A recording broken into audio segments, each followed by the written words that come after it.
Autrefois, une race de chasseurs exceptionnels, les Bayas, chassaient le python d'une façon tout aussi extraordinaire, en employant un appât humain. Il arrive que les hommes de Mbao aient eux aussi recours à cette technique. Naina, le chef pisteur, va introduire une jambe dans le terrier et la fera avaler volontairement par le python.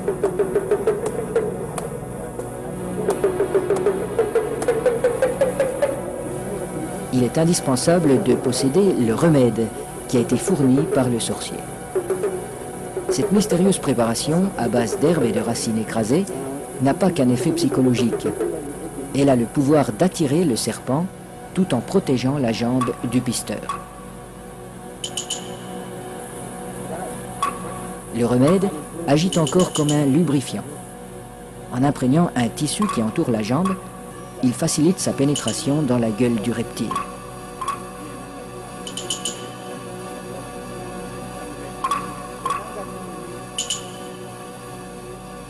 La jambe appât restera en principe intacte, car le python avale simplement cette proie qui vient à lui.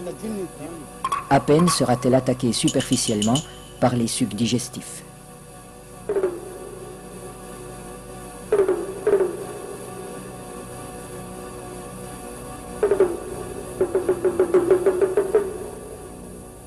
Cette chasse n'est pas sans risque. Un python particulièrement puissant pourrait entraîner l'homme dans son repère. La jambe restée à l'extérieur limite ce danger, mais le pisteur court le risque d'être désarticulé.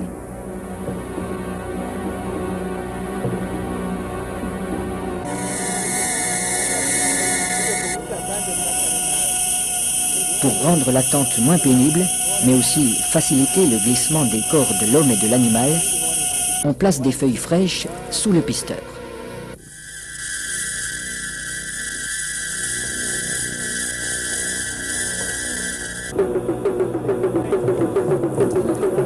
Sa jambe est déjà avalée au-delà du genou quand il commande qu'on le tire en arrière.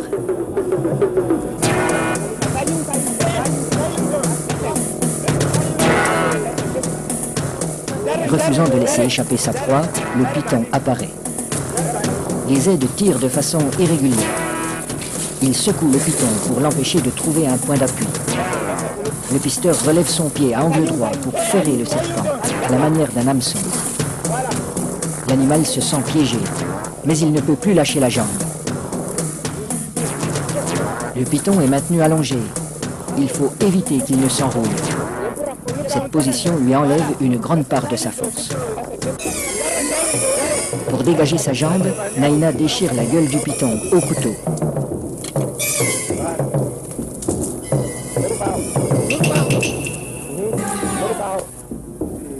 Puis, il lui tranche la tête. Les autres pisteurs relâchent progressivement le serpent.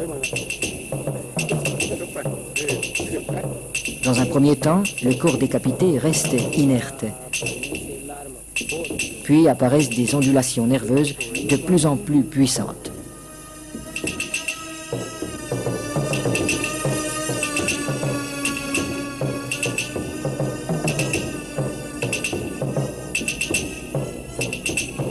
Il bougera ainsi pendant près d'une heure, prenant presque des positions d'attaque comme s'il cherchait toujours, au-delà de la mort, à menacer ses assaillants.